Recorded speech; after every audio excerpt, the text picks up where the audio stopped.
¿Se compartió? Sí. Ya, ahí estamos.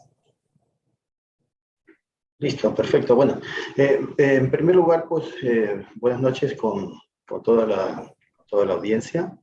Y en segundo lugar, pues, un agradecimiento a los organizadores, esperando pues que el evento sea todo un éxito, como así parece que se perfila.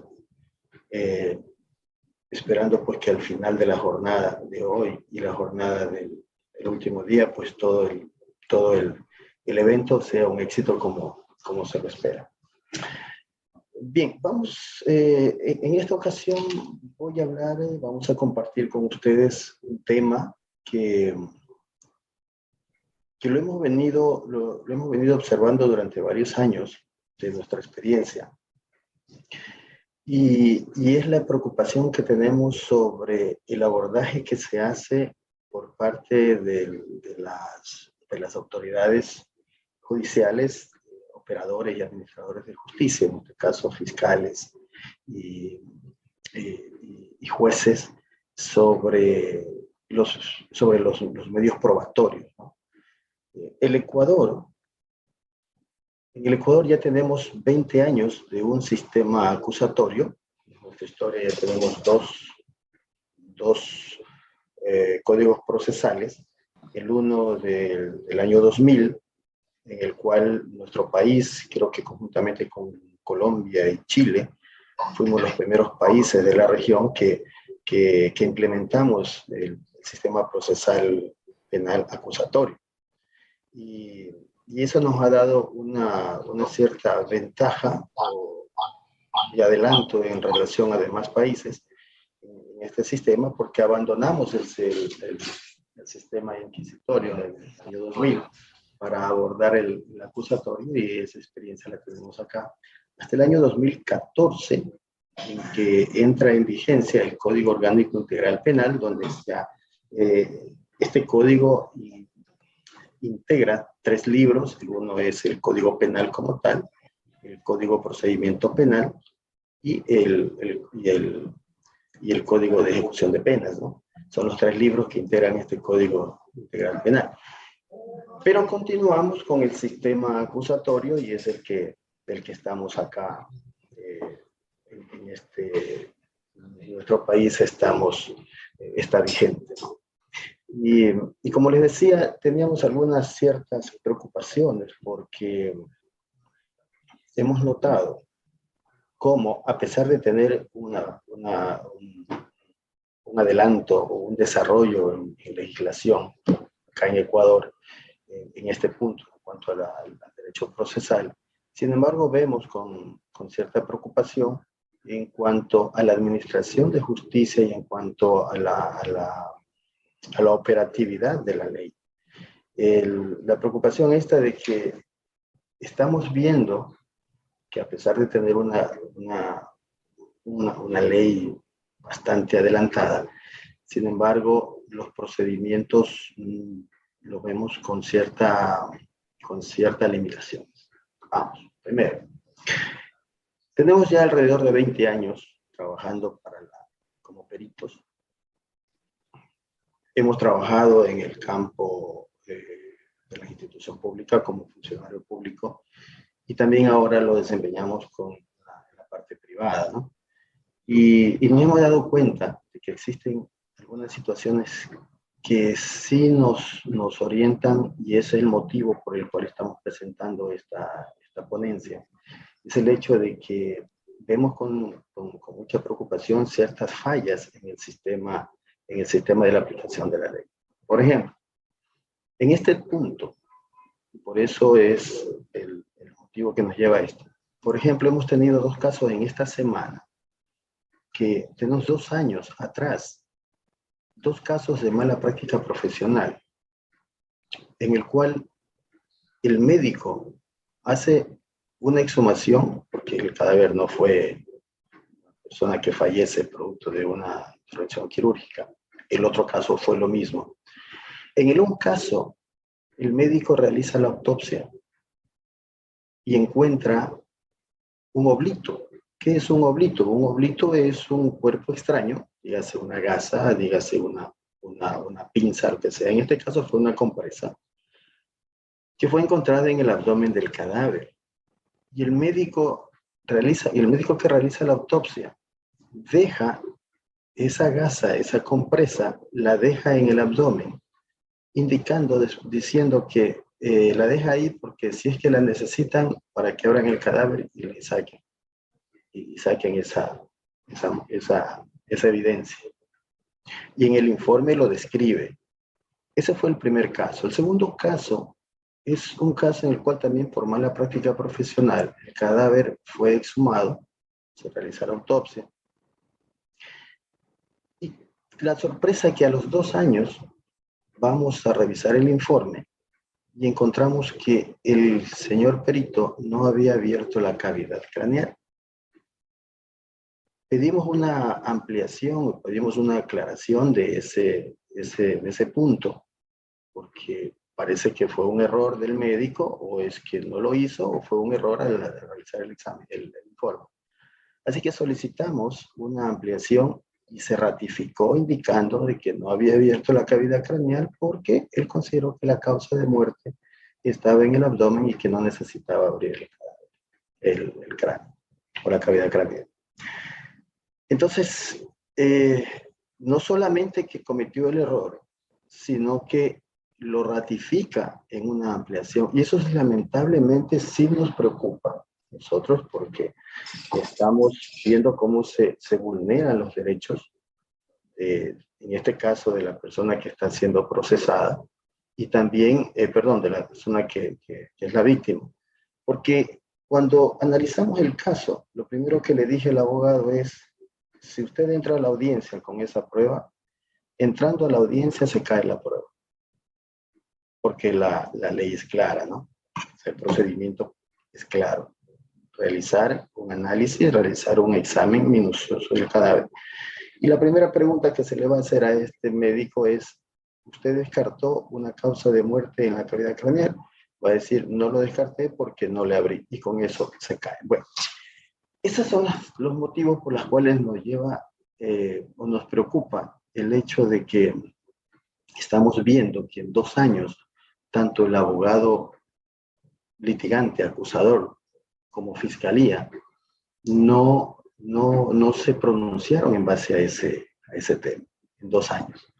Y por eso es que estamos viendo acá y vamos a hablar un poquito sobre el peritaje de parte. En el año 2014, les había indicado, entra en vigencia el Código Integral Penal, donde ya continuando con el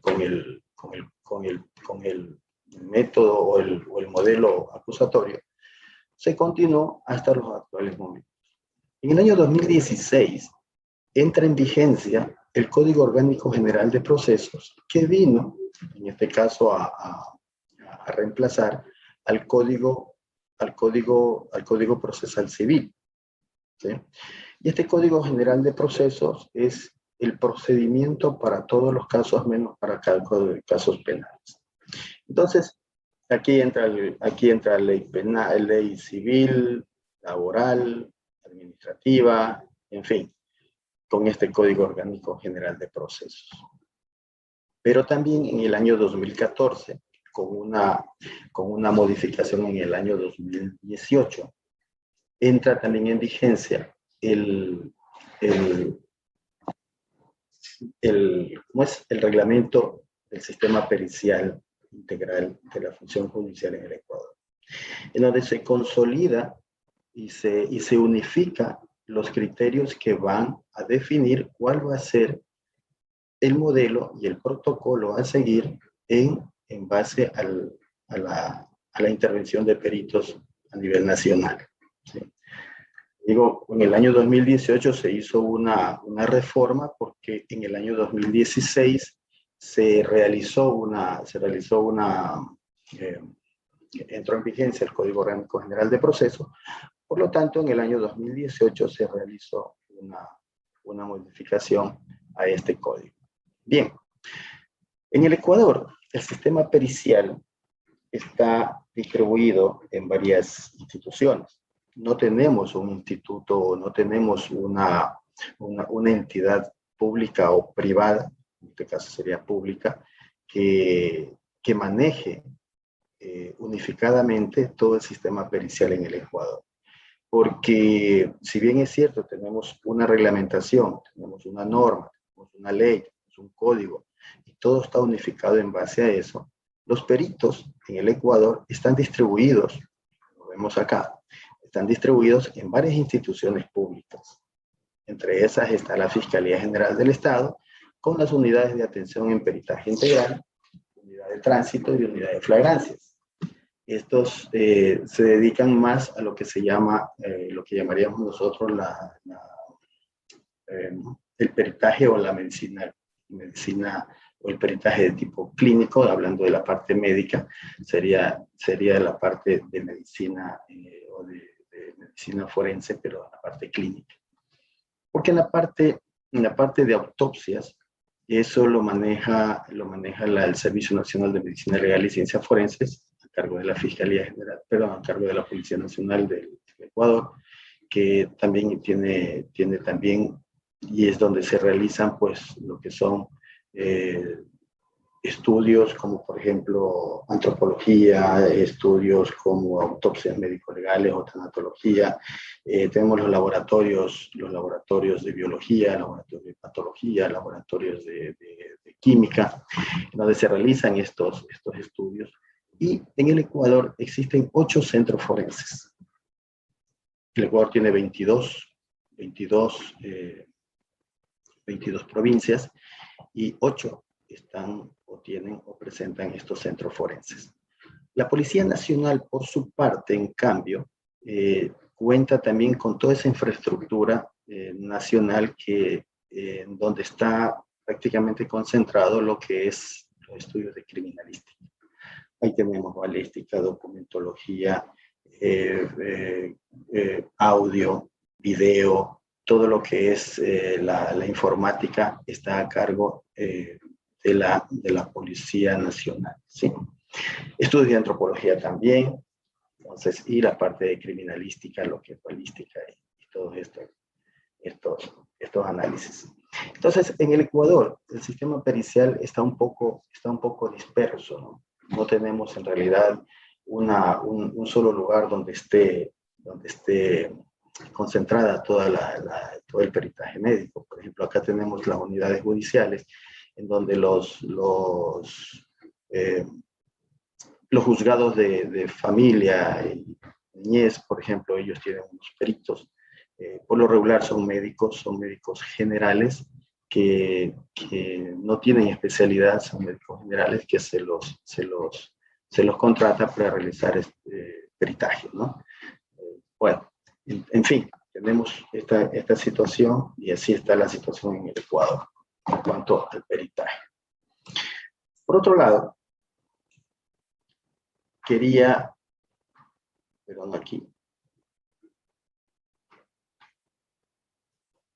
la investigación penal persigue 2 fines.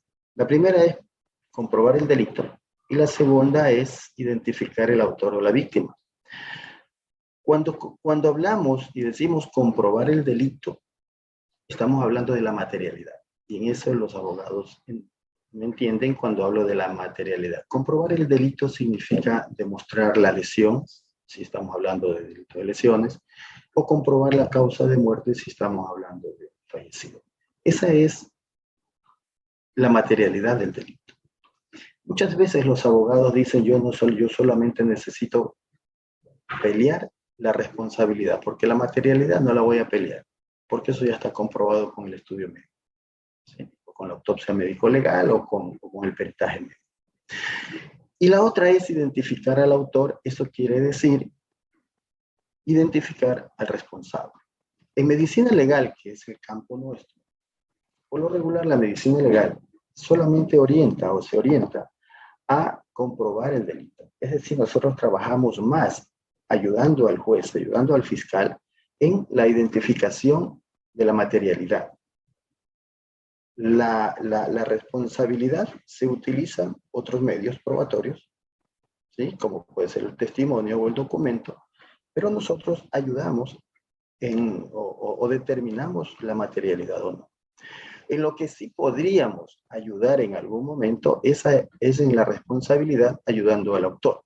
Por ejemplo, nuestro trabajo es eminentemente técnico, médico.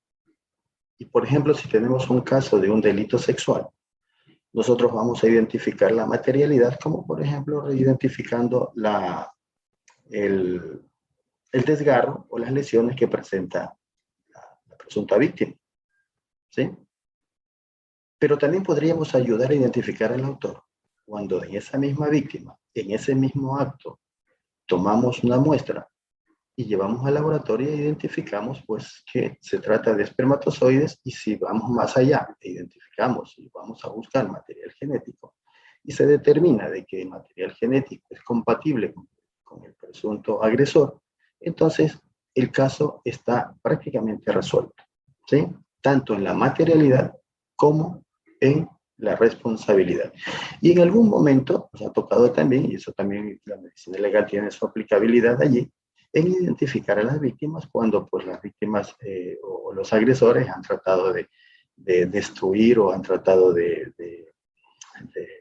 ocultar de alguna manera el cadáver, y bueno, por la putrefacción, por el calor, el cadáver no puede ser identificado, pues nosotros también ahí ayudamos. Pero en sí, medicina legal va orientada a comprobar el delito y a identificar el autor. Esto va en relación al artículo 453 del Código Integral Penal, en el cual la prueba pericial o la prueba o los medios de prueba, como estamos en el Ecuador, los medios de prueba, de acuerdo a nuestra normativa procesal penal, es llevar al convencimiento del juez a la situación de los hechos y circunstancias, que es la materialidad, y a la responsabilidad de la persona procesada, es decir, a la responsabilidad. Nuestro Código Procesal Penal tiene 3 medios probatorios: el testimonio, la pericia y el documento. Ahora, nosotros vamos a referirnos a la pericia como tal, que en realidad no debería llamarse pericia, sino peritaje, porque la pericia es el conocimiento, el peritaje es la aplicación del conocimiento, ¿sí? Entonces debería ser peritaje, pero bueno, en nuestro código está como pericia y así lo aceptamos. La finalidad del peritaje es evitar juicios oscuros, condenas abusivas, errores judiciales, y que el juez técnico del derecho precisa ser informado. Entonces, si el juez, que no conoce de una técnica, de una ciencia, ni de un arte, ni de un oficio, sino solo de su derecho, del derecho como tal, el juez tiene que valorar esa prueba. Y siempre yo pregunto, ¿cómo un juez que no conoce de una técnica, de un oficio, no conoce de una especialidad, de una profesión distinta a la de él, puede ser capaz de valorar un informe pericial de un médico, de un psicólogo, de un arquitecto? Pues sí hay cómo, y sí se lo puede hacer. Porque el juez tiene que tener esa capacidad de poder discernir y poder valorar. Eso se llama la valoración de la prueba pericial, que vamos a entrar a conversar un poquito de eso, porque es en esa valoración de la prueba pericial que muchas veces parece que estamos fallando, ¿sí? Y no muchas veces por los jueces, es por el proceso. El profesor maestro Ambrosio Paré, considerado el padre de la medicina legal sin ser médico, francés, y en conjunto con Paolo Sasia, italiano, los dos en la misma fecha prácticamente, los dos fueron considerados padres de la medicina legal. Paolo Sasia sí fue médico, y era médico, incluso fue médico de 2 papas. A diferencia de Ambrosio Paré no fue médico, era un carpintero, era un artesano que se dedicó a estudiar mucho, y pues después de todos sus estudios y todos sus aportes que hizo a la medicina, llegó hasta en la actualidad a ser considerado como el padre de la medicina legal. Y ese refrán que está allí, los jueces juzgan de acuerdo a lo que él se informa, fue emitido en el siglo XVI, con total vigencia en los actuales momentos, porque hasta ahora los jueces juzgan de acuerdo a lo que se les informa. Es así como en el Ecuador tenemos dos códigos procesales: el Código Orgánico General de Proceso, que tiene que ver con la parte civil, y el Código Orgánico Integral Penal, que tiene que ver, pues, con la parte penal. Ambos tienen una definición de lo que es el perito, y bueno, y los dos coinciden que el perito es esa persona que tiene conocimientos científicos, técnicos o artísticos. Solamente que en la parte del Código Orgánico Integral Penal, sí dice pues que el perito tiene que tener esa acreditación. Y es así. Todas las personas profesionales o no profesionales, pero conocedores de un arte, oficio o una profesión o un oficio, sin ser profesionales, tienen que estar acreditados en el Consejo de la Judicatura para ser peritos. Y tenemos dos diferencias acá, ¿sí? Que el Código Orgánico General de Procesos permite la intervención de un perito de parte. El Código Orgánico Integral Penal no permite, o por lo menos no lo dice, pero tampoco lo prohíbe, la participación de un perito de parte. Entonces, aquí entramos en una situación donde todavía parece que no estamos muy enganchados con el asunto de la herramienta esta que es el peritaje de parte, porque estamos todavía considerando al perito de oficio como la última palabra. Y como en el Código Penal no está estipulado de manera expresa la participación del perito de parte, consideramos que no se lo está utilizando mucho. Lo que sí está haciéndose bastante frecuente es el uso del perito de parte en el campo civil, porque ahí sí le permite. Creo que más adelante va a estar, más adelante está. Como en el Código Penal no existe la figura del perito de parte, que sí está en el Código General de Proceso, el Código Orgánico General de Proceso, el Código Procesal Civil, vamos a hablarlo así.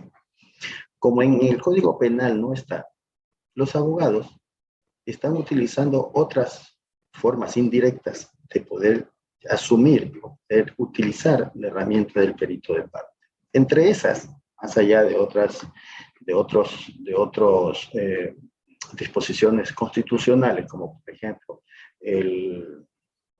la figura o el derecho a la igualdad, el derecho a la participación, todo esto. También tenemos en el artículo 66 de la Constitución el derecho a la libertad de contratación. Y cualquiera pues puede contratar a un perito de parte. Derecho a la contratación. En ese mismo artículo dice que ninguna persona puede ser obligada a hacer algo prohibido o dejar de hacer algo no prohibido por la ley. No nos prohíbe que contratemos a un perito de parte y por lo tanto utilizamos esa figura o esa disposición para entrar por ahí en el campo penal, para entrar a la parte de la contratación de un perito de parte. Y en ningún caso quedará en indefensión en el artículo 75. En el COGEP, Código Orgánico General de Proceso 2016, las partes procesales podrán sobre un mismo hecho o materia presentar un informe elaborado por una o un perito acreditado. Y aquí se introduce la figura del perito de parte, pero en el Código Procesal Civil, lo que no está en el Código Penal, como les digo. Esto es una disposición expresa, el cual los abogados, y esa figura sí se la está utilizando con mucha frecuencia, lo que no está siendo utilizado en el campo penal. Pero miren más adelante en el artículo 223, de esta misma normativa, dice sobre la imparcialidad del perito, que debemos trabajar con objetividad e imparcialidad. Esos son los dos principios con los cuales todo perito debe trabajar, con objetividad y con la imparcialidad. Pero miren en el segundo inciso lo que dice. Durante la audiencia de juicio podrán dirigirse al perito preguntas y presentar pruebas no anunciadas oportunamente orientadas a determinar su parcialidad. Es decir, que ya la misma ley permite al abogado, permite a las partes determinar buscar, indagar en el perito sobre la parcialidad. No sobre la imparcialidad, sino sobre la parcialidad, la no idoneidad y desvirtuar el rigor técnico científico. ¿Qué quiere decir con eso? Que el mismo código, la misma ley, incita al abogado a entablar una litigación ya prácticamente porque la ley lo permite. Esto no está en el Código Penal. Esto sí lo tenemos acá. Y esto es lo que nosotros tenemos que ir buscando, porque resulta que en el Código Orgánico Integral Penal, como no tenemos esta norma expresa como está acá, en cambio sí tenemos los principios que están en el 454 del Código Orgánico Integral Penal, sobre los principios que hay muchos más, pero yo he traído estos 4. Primero, el principio de contradicción, que las partes tienen derecho a conocer oportunamente y controvertir esas pruebas. 1. 2. El de libertad probatoria, donde sin necesidad nosotros de ir a irnos contra una norma constitucional, simplemente tenemos el principio de libertad probatoria que también ya se lo está utilizando para buscar la parte del uso de esta herramienta que es el peritaje de parte. ¿Sí? Mientras no exista nada contrario a la Constitución, existe la posibilidad de nombrar a un perito de parte en el campo penal. El principio de pertinencia también hace referencia pues a que las pruebas deben estar orientadas o deben presentarse en base a lo que se está discutiendo, peleando o se está litigando. Pero el más importante de estos principios es el principio de igualdad de oportunidades para la prueba. Y aquí sí es importante que los abogados acá en Ecuador y todos los países donde se está manejando el sistema o ya se está implementado el sistema de la oralidad, el sistema acusatorio, sepamos que existe un principio que es el principio de oportunidad para la prueba, en el cual se debe garantizar la efectiva igualdad material y formal de los intervinientes, es decir, de las partes.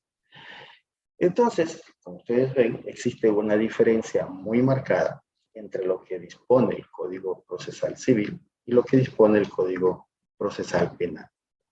En todo caso, los dos, de alguna manera, directamente en el Código Procesal Civil e indirectamente en el Código Procesal Penal, existe la figura del perito de parte. Y nace aquí, pues, lo que llamamos perito de parte, que debe ser designado, que puede ser designado directamente por una de las partes, como habíamos dicho, en el campo civil, y es designado por el fiscal a petición de una de las partes. ¿Esto qué significa? Que cuando en el campo civil queremos presentar una demanda, podemos presentar directamente con el peritaje o con el informe pericial. No necesitamos o no necesita, digo, la parte no necesita que el juez designe un perito para poder realizar ese informe o ese informe pericial.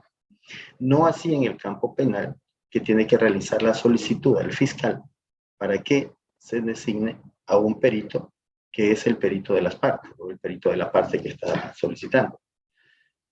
La diferencia también acá es que en el campo penal los peritos de oficio son designados por sorteo. El perito de parte es designado directamente con nombre y apellido por una de las partes. ¿Sí? En todo caso, cualquiera de los dos tiene que cumplir con los dos principios de objetividad e imparcialidad. Por más que el perito de parte haya sido contratado o haya tenido ese contacto con las partes y trabaje de manera contratada, debe cumplir con los principios de objetividad e imparcialidad. Y cuando hablamos del principio de objetividad en la parte médica y en la parte técnica, en las ciencias forenses, nosotros estamos hablando de que todo criterio, todo punto de vista profesional debe ser demostrado o haber sido demostrado y que sea demostrable. ¿Qué significa esto? Que si el profesional, cualquiera, perito, en cualquiera de las ramas de las disciplinas de las ciencias forenses presente un peritaje, estamos hablando cuando hablamos de un informe pericial, estamos hablando de un elemento llamado conocimiento científico. El conocimiento científico tiene una verdad científica que no es una verdad absoluta. En ciencias forenses trabajamos en base a probabilidades. Por lo tanto, el conocimiento científico tuvo que haber sido demostrado en base a los estudios realizados, en base a lo que aplicó la metodología utilizada por el perito en determinado caso, y que también sea repetible, es decir, que sea demostrable en el futuro. De tal manera que el perito vaya con esa objetividad, que ya les digo, no es una verdad, no es una verdad absoluta, pero sí tenemos que saber que existe una prueba de una verdad científica que está manejada en base a probabilidades. Como por ejemplo, existe un caso de una evidencia encontrada en una escena. Hablemos de un cabello humano. Y resulta pues que con la técnica de la microscopía comparativa, la fibra cabello es comparada con una fibra indubitada, es decir, de un sospechoso. Y resulta que la técnica de comparación de la fibra, llamado cabello, resultó ser compatible las dos fibras. El perito dice que las dos fibras son o provienen de la misma persona. Esa es una prueba de orientación. Es una prueba que el perito criminalístico lo está determinando mediante un método que sea método comparativo. Pero resulta que llegamos y vamos a la técnica de la genética forense. Realizamos un análisis forense de esas dos fibras y encontramos que el perfil genético de la una no es compatible con la otra. Entonces la objetividad va a ser mucho mayor con la técnica aplicada en el ADN que con la técnica aplicada en la microscopía comparativa. ¿Y por qué? Estamos hablando de probabilidades. La probabilidad que esa fibra, llamado cabello, provenga de ese señor, del procesado, es 99.99% de probabilidades.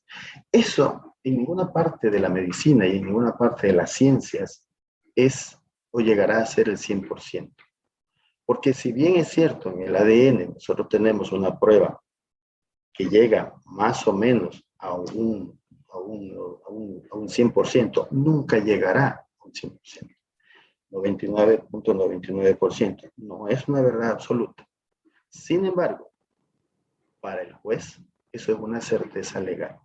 Y en el caso de paternidad, si el 99.99% de ese ADN, de ese niño, es compatible con ese presunto padre, para el juez, ese es el padre biológico.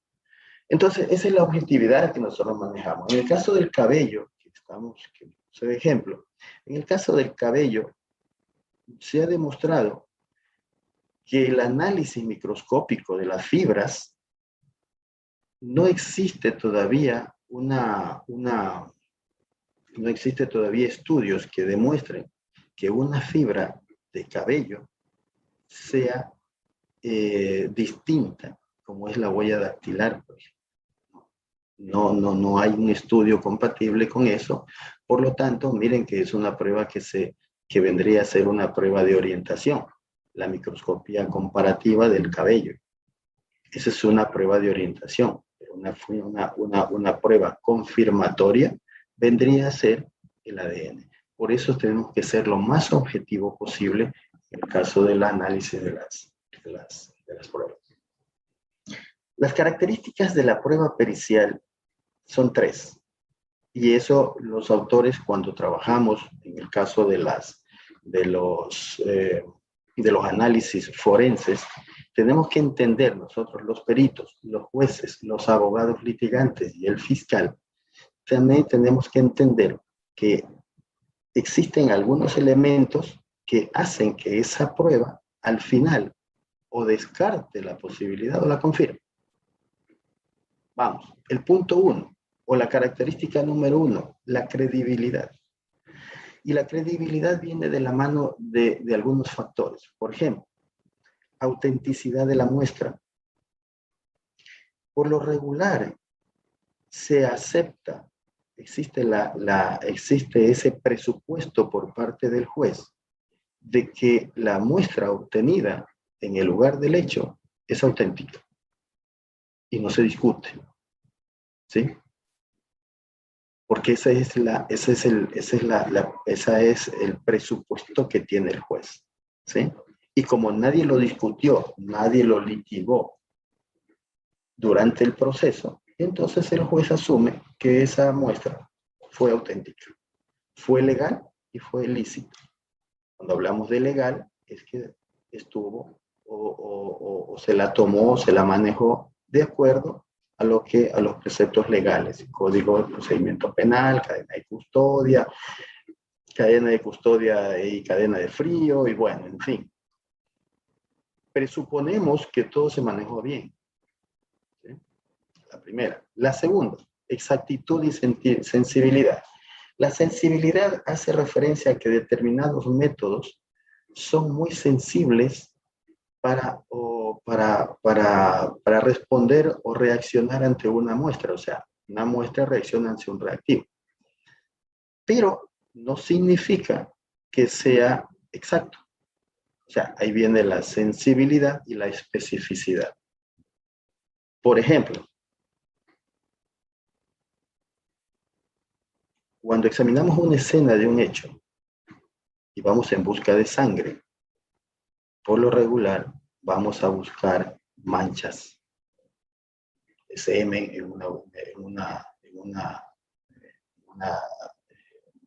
escena de un crimen hecho. Vamos a buscar manchas biológicas, por ejemplo, sangre, semen, orina, heces, saliva, ¿sí? Y determinamos y vamos a buscar y encontramos y manejamos, buscamos manchas de sangre ocultas, para lo cual buscamos algunos reactivos, estudiamos la escena y resulta que encontramos sangre. Existe un reactivo que se utiliza y este reactivo, claro, responde a la hemoglobina de la sangre. Es muy sensible, pero también responde a otros elementos como por ejemplo pinturas, determinados jugos cítricos, algunas tintas que lo hacen reaccionar. Es muy sensible, pero no existe esa especificidad, esa exactitud. Entonces, esos elementos tampoco son estudiados o son preguntados por el juez, porque el juez asume que eso ya está descartado y que se trata de sangre. ¿Sí? Y la otra es la fiabilidad de la prueba. ¿Qué significa la fiabilidad de la prueba? Significa que cómo yo demuestro que mi técnica, la metodología utilizada y el resultado obtenido es aceptado a nivel de la comunidad científica y dónde está demostrado que esa técnica es la adecuada, que esa técnica es la que se utiliza en la actualidad y que esa técnica es la que en la actualidad se está dando y que da los mejores resultados.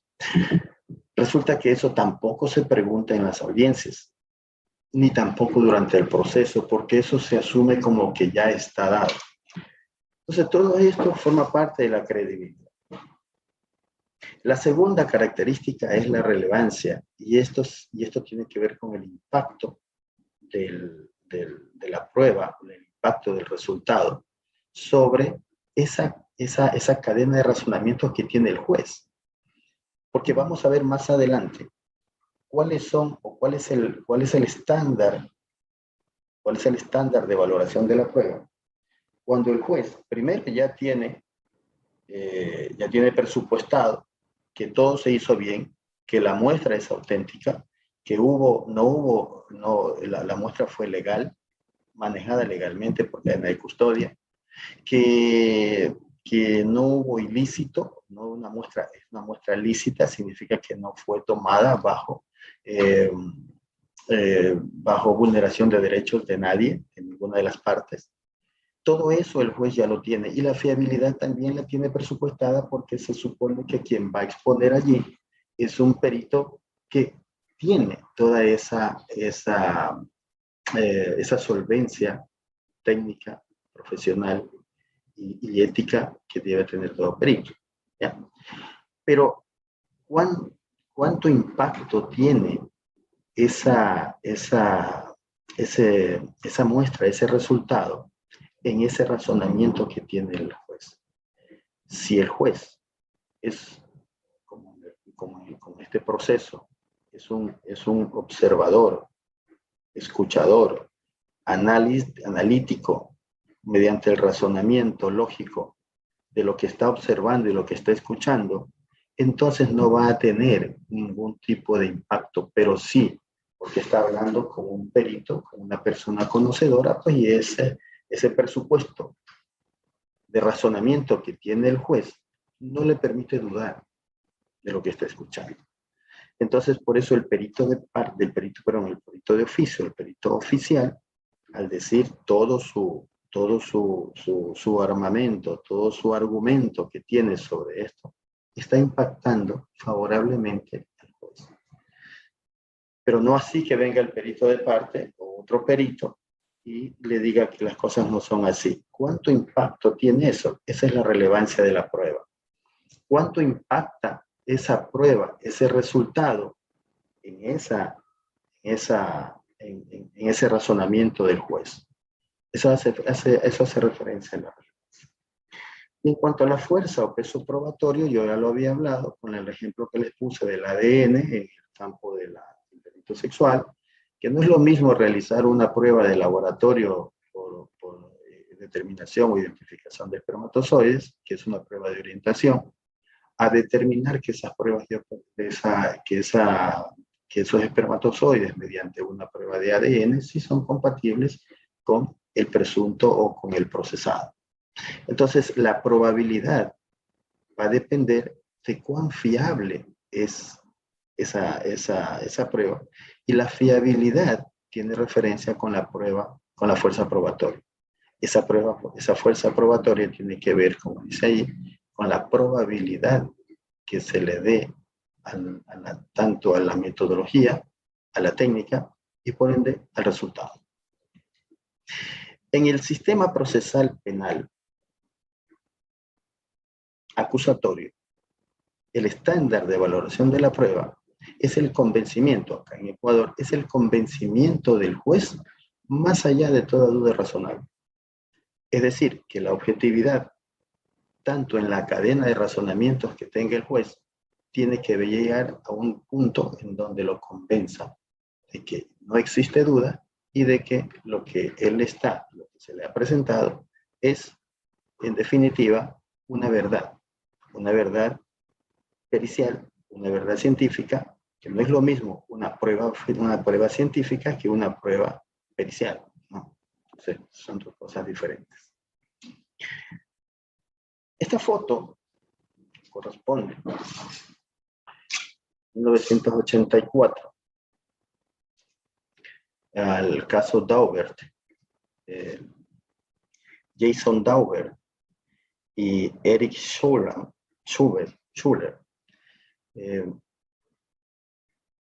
entablaron un juicio, entablaron una demanda contra Merrell Dow Pharmaceuticals, porque esta farmacéutica distribuía o tenía en el mercado una sustancia que eran unos antihistamínicos, y sus esposas durante la gestación tomaron estos medicamentos o este antihistamínico. El resultado de eso ocasionaron malformaciones en sus hijos, especialmente malformaciones en las extremidades. y se entabló una demanda que al final la ganaron. De ahí nace el test de Dauber, que lo que pone es, ya voy a más adelante, vamos a poner cuáles son los principios de o cuáles son los elementos de este método, de este test. Pero lo que sí es cierto, como lo dice Tarufo, en el 2013 lo dijo, la prueba pericial se concentraba más en el perito y en la parte práctica del peritaje. Es decir, llegaba el perito, se paraba, decía, esto es así, así, así, asado, y el juez escuchaba. ¿Por qué? Porque el juez se considera al perito como los ojos del juez. Y se presupone también su idoneidad, se presupone también su honestidad.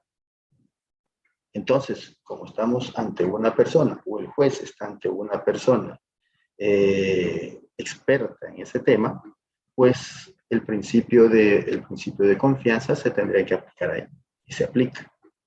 El problema es que no se le presta o no se le prestaba atención a la calidad y a la fiabilidad de esa prueba. ¿Y a qué hace referencia eso? A primero, el rango de error conocido o posible. Esa es otra pregunta que tampoco se realiza en las audiencias y tampoco durante el proceso. ¿Cuál es el rango de error conocido de ese método o de esa técnica para llegar a darme ese resultado? Eso no se pregunta. Y eso hace referencia a esto, a la calidad y fiabilidad de la prueba, en este caso del método. No nos olvidemos que el perito no va a demostrar que el hecho se dio. El perito va a demostrar que su hipótesis es cierta o no es cierta. ¿La comprobó o no la comprobó? Pero en ningún momento el perito va a una audiencia a decir que el hecho sí se dio. El que el hecho se haya dado o no se haya dado va a depender de las otras pruebas, entre esas la pericial, y también del razonamiento lógico que haga el señor juez. Pero esta es una de las preguntas que no se hacen. Por ejemplo, no sabemos cuál es el estándar de calidad de un método. Sabemos que determinada técnica se utiliza y fue utilizada, encontramos un artículo en internet, lo bajamos, pero ¿quién nos asegura que ese examen, ese artículo, esa publicación en la literatura médica es aceptada por la comunidad internacional? No sabemos. No sabemos, como dice el punto 2, no sabemos cuál es la relevancia de esa publicación que fue utilizada por ese perito. No lo sabemos. Entonces, primero, no preguntamos, tampoco sabemos cuál es el rango de posibilidades o de probabilidades de esa técnica de tener errores. ¿Cuál es el error? Porque toda técnica tiene error. Los laboratorios cometen errores. Y por eso muchas veces los laboratorios tienen que confirmar un examen.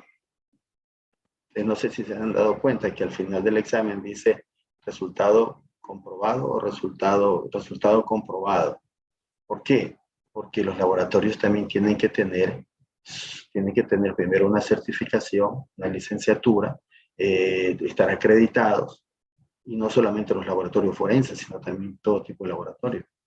Porque lo que ellos tienen que arrojar son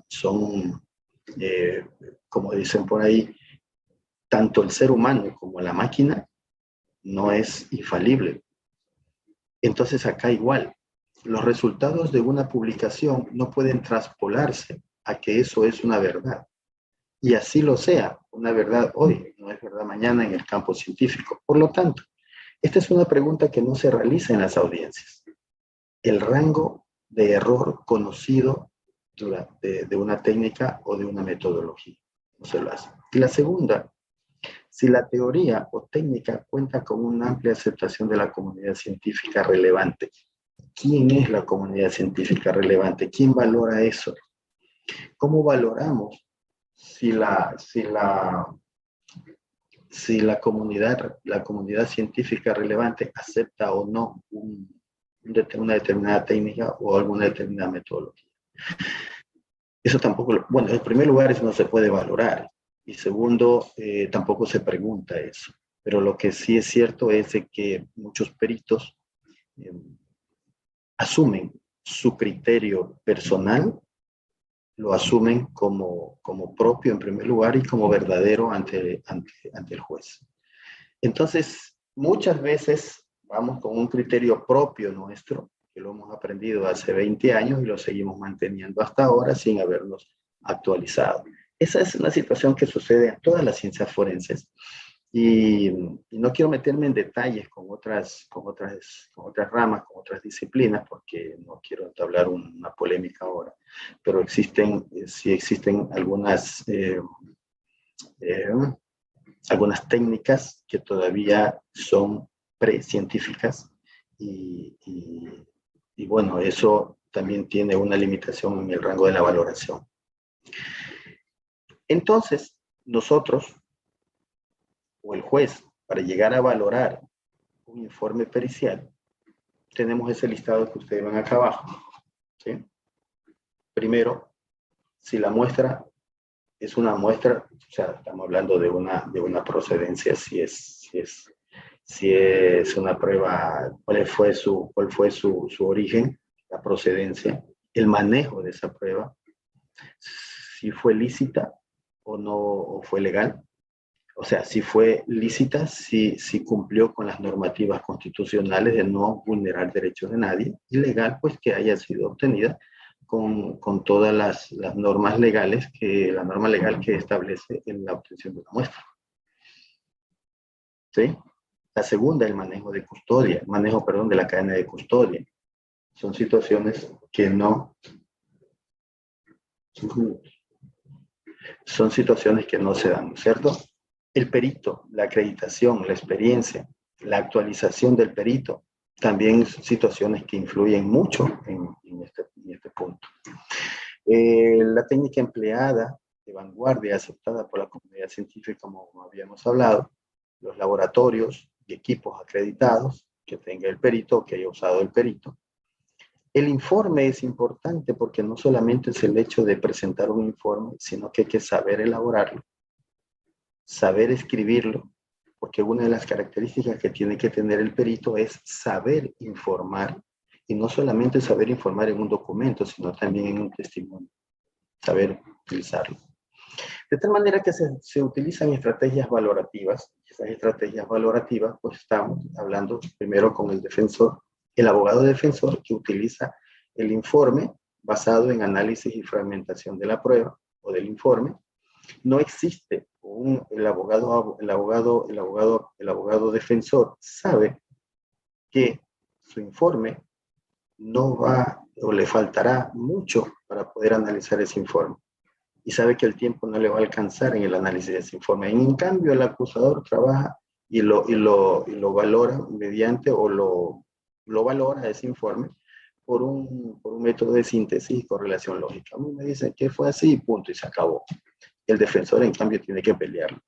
El juez, en cambio, trabaja con la objetividad y la sistemática racionalidad que tiene que tener el juez. El juez ya no valora por análisis de síntesis. El juez valora de manera objetiva, sistemática y racional. Esto quiere decir que el juez va a valorar no solamente el informe pericial, sino también el testimonio del perito.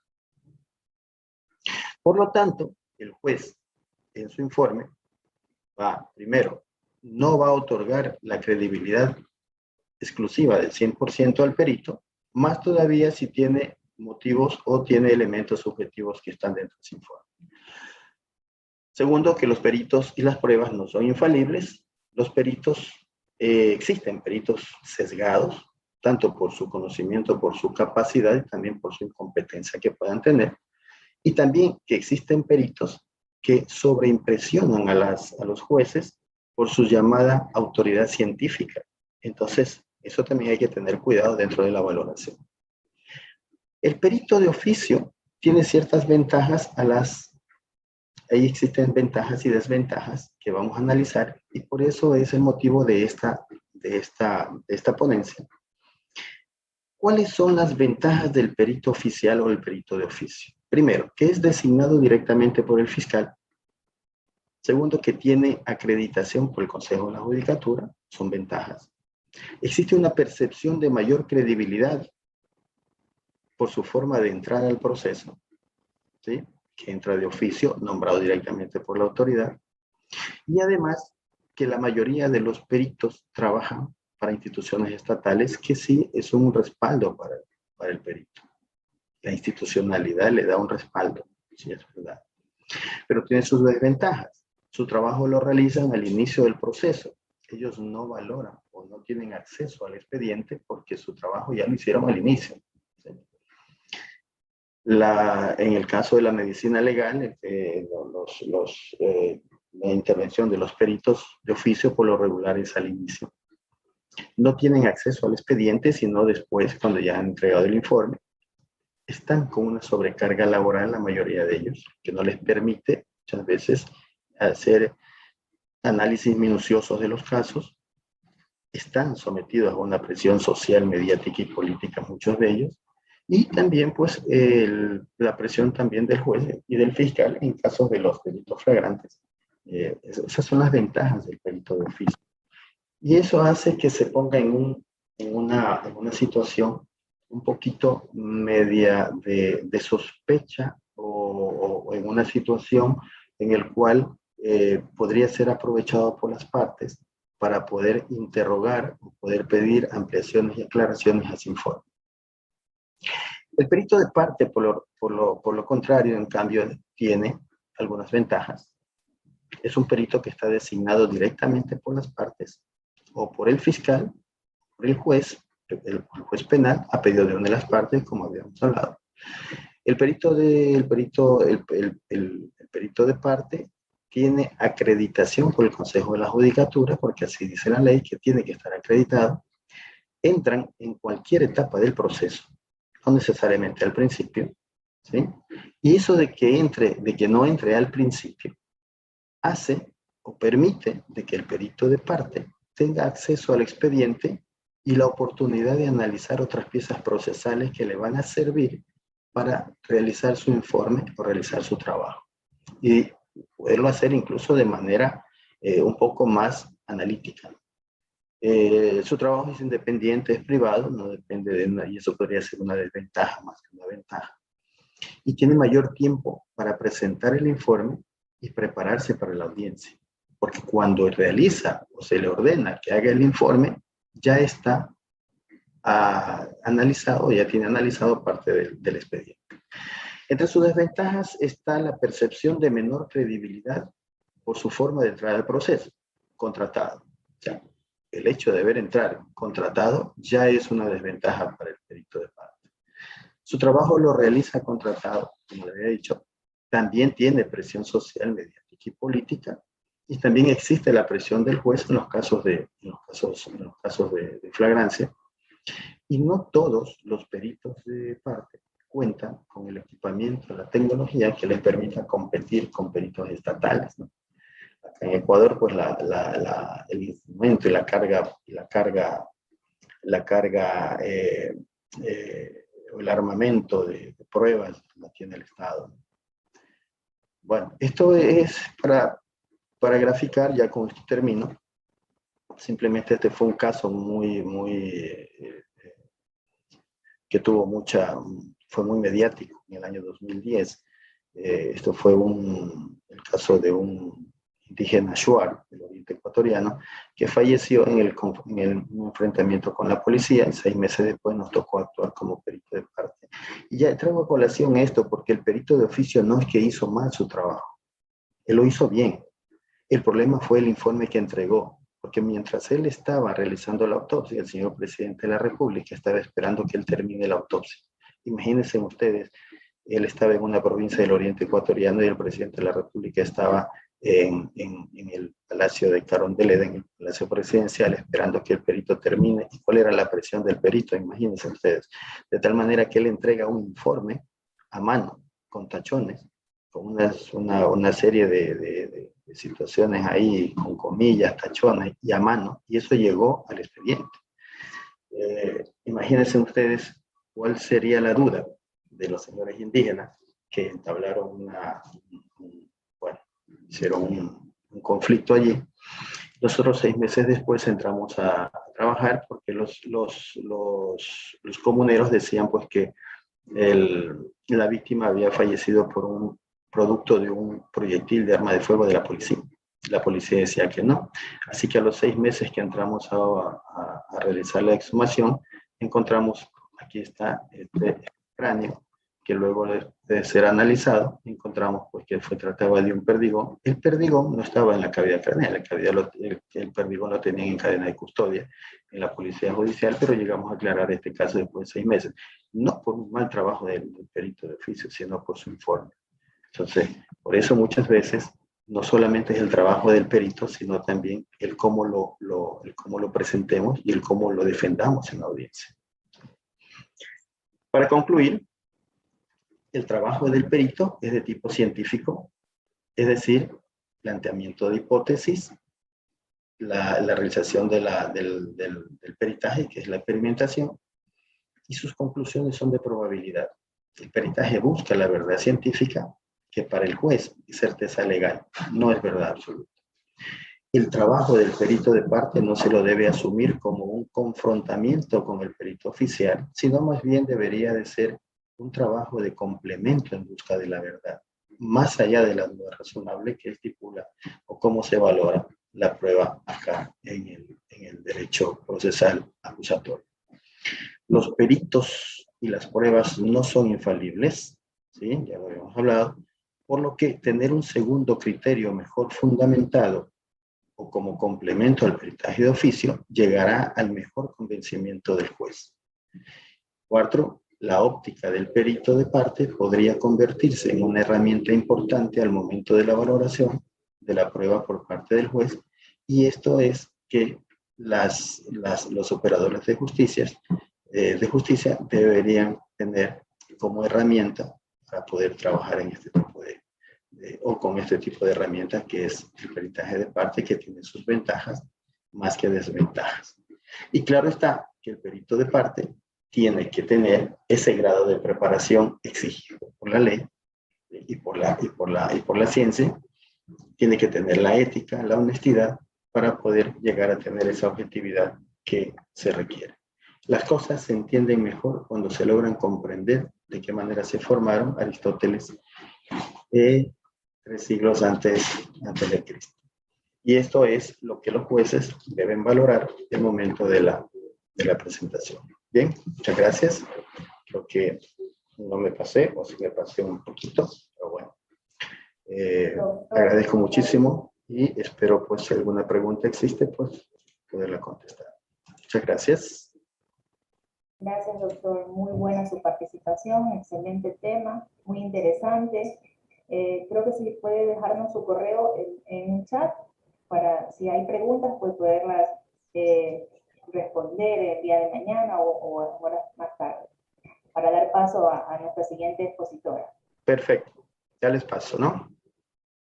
Gracias, doctor.